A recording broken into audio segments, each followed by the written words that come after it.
Hey everyone, it's Maribel Blue with a new Pathetically Unfiltered. Today we are going to talk about what happened with Jimmy Kimmel. Now I know it's been a few weeks and I'm very delayed with a lot of things that have been going on here. All good things, thank goodness. But I want to start doing things a little differently, perhaps making these videos a little shorter and just basically talking about tidbits of everything that's been going on, breaking it out to different videos. So you may see me with the same kind of makeup, you may see me with the same shirt. I am recording it the same day. So just to let you know that in advance, not that it matters. It's just a matter of sharing this information, getting it out to you, and as well, just sharing my own opinions and thoughts on everything that has been going on. So if you are new here, welcome to this channel. I do a little bit of everything. I talk about news and react to those news, and I do an unfiltered rabbit hole as well as interviews. Please do check out the interview I did with Bishop a few weeks ago. It is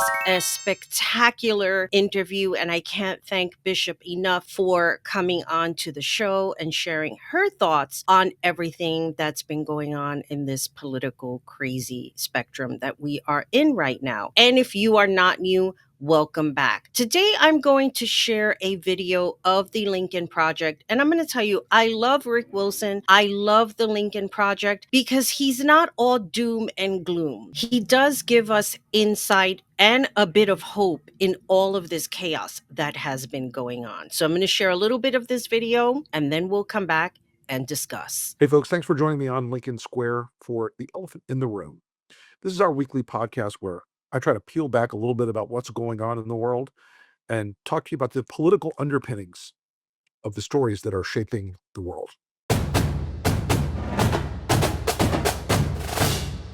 America is in a terminal stage of the Republic. It's not too late to stop it, but we are in deep water.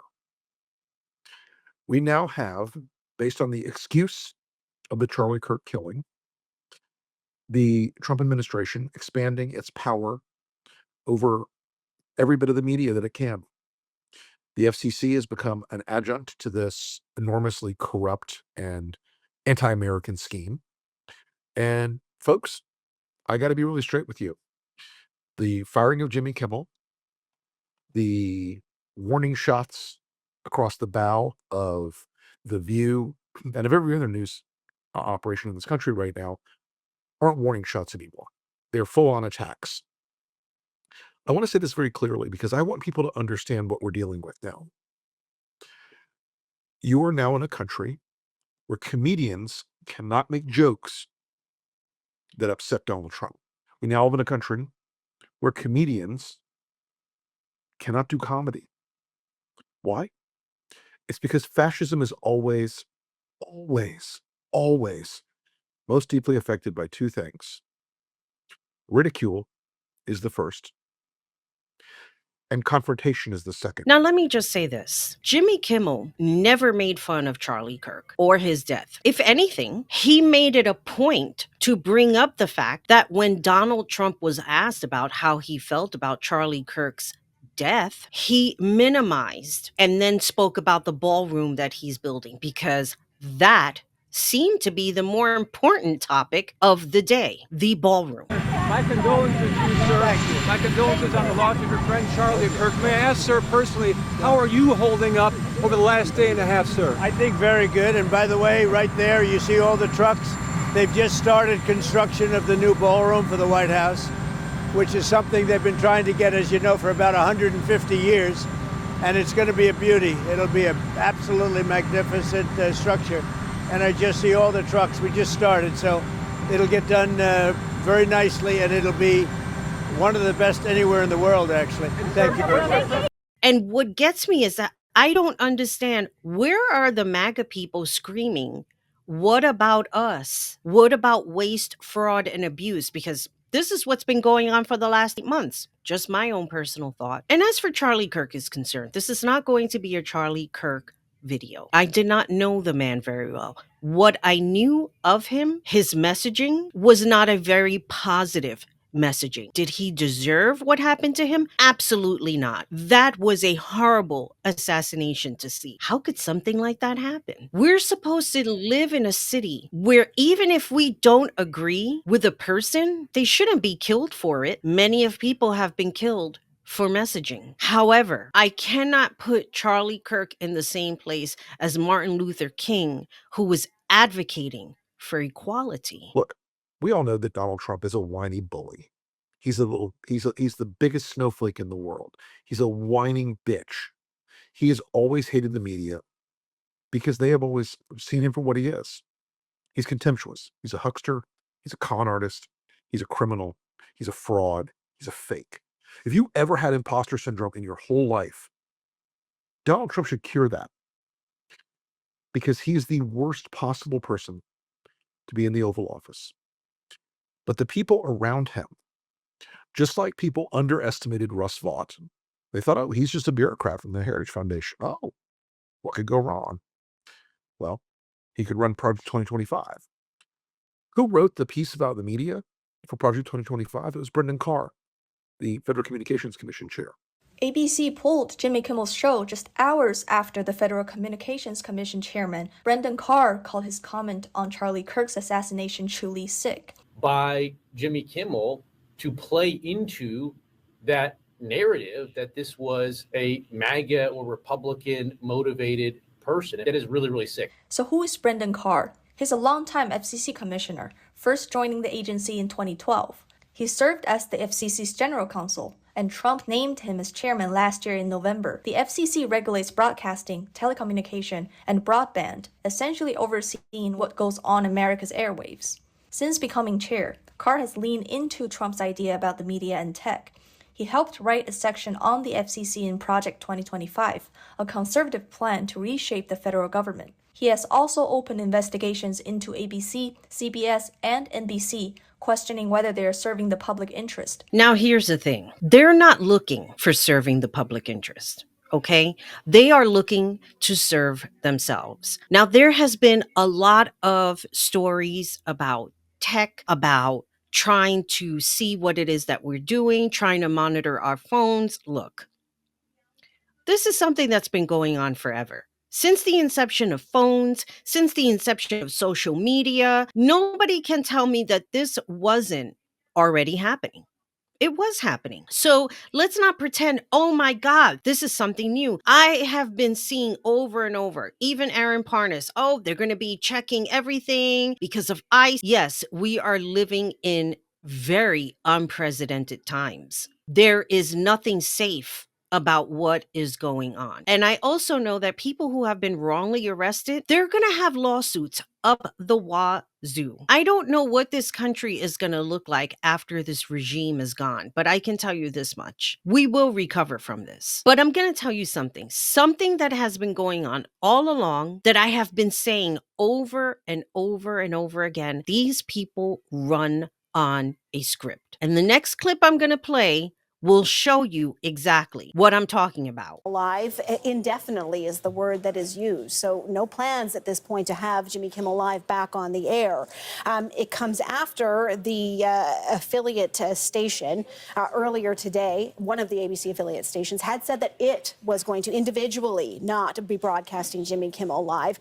And that has been a bit of domino effect here, but that comes after the FCC chair on a podcast earlier today had suggested that the federal broadcast regulator, that's what the FCC is, would or could revoke ABC affiliate licenses as a way to ultimately punish Disney, Disney being the parent company of ABC. Next stories to clear are just symptoms. They are the gigantic right-wing media conglomerates that own hundreds and hundreds and hundreds of television stations across the country. Hundreds. If you're wondering why your MAGA friends are all on the same talking points, there are a lot of clip reels out there of the Sinclair folks who go online or go on the air every night and they read the same exact script, whether it is in Poughkeepsie, New York, or Palatka, Florida, or East Ass Crack, Arizona. They read the same script. Hi, I'm Fox San Antonio's Jessica Headley. And I'm Ryan Wolf. Our greatest responsibility is to serve our Treasure Valley communities, the El Paso, Las Cruces communities, Eastern Iowa communities, Mid-Michigan communities. We are extremely proud of the quality, balanced journalism that CBS 4 News produces. But we are concerned about trouble and trend of irresponsible, one-sided news stories plaguing our country. The sharing of biased and false news has become all too common on social media. More alarming, some media outlets publish these same fake stories without checking facts first. The sharing of biased and false news has become all too common on social media. More alarming, some media outlets publish these same fake stories without checking facts first. Unfortunately, some members of the media use their platforms to push their own personal bias and agenda to control exactly what people think. And this is extremely dangerous to our democracy. this is extremely dangerous to our democracy. This is extremely dangerous to our democracy. This is extremely dangerous to our democracy. This is extremely dangerous to our democracy. Those people are ideologically motivated. Sinclair out saying that Jimmy Kimmel will not be back unless he apologizes and gives money to the Kirk family. Fuck off is the answer. Didn't I tell you it was a script? It was a script all along. I never had viable proof, and I'm sure that there are people who have proof in one form or another. A lot of it has to do with TikTok and what MAGA people are saying over and over and over again. This is the perfect example of how they are getting their information. Here's the other thing. I follow this other creator, and he has mentioned time and time again that a lot of the times his state doesn't receive the same information. I'm kind of iffy with that, because if everyone is getting the same information, what are they not getting? They're not getting the truth, in my own personal opinion. Now, here's the other thing that bothers me. You had a lot of people coming out talking about Dean and Parker, that Parker was being performative about Charlie Kirk's death, and he was over the top. I don't know. To me, these people are stupid. I mean, really, how many times a day do you see somebody get killed in front of you? You would be traumatized too in seeing that. But over the top performative, let me show you what's over the top performative. This is such bullshit. I've never been so pissed in my whole life. I just murdered Charlie Kirk right here in Utah. I'm so freaking pissed right now. This is bullshit. I just saw blood squirting out of his neck. I love that guy. He would have been our next president. I am so pissed right now. Why do they always come with fucking violence? Gosh damn it. Use your freaking words as they're talking to you people. Who shot Charlie Kirk? I'm driving down a Provo right now. I'm so pissed. Damn it. And then here's the other one. Fucking animals!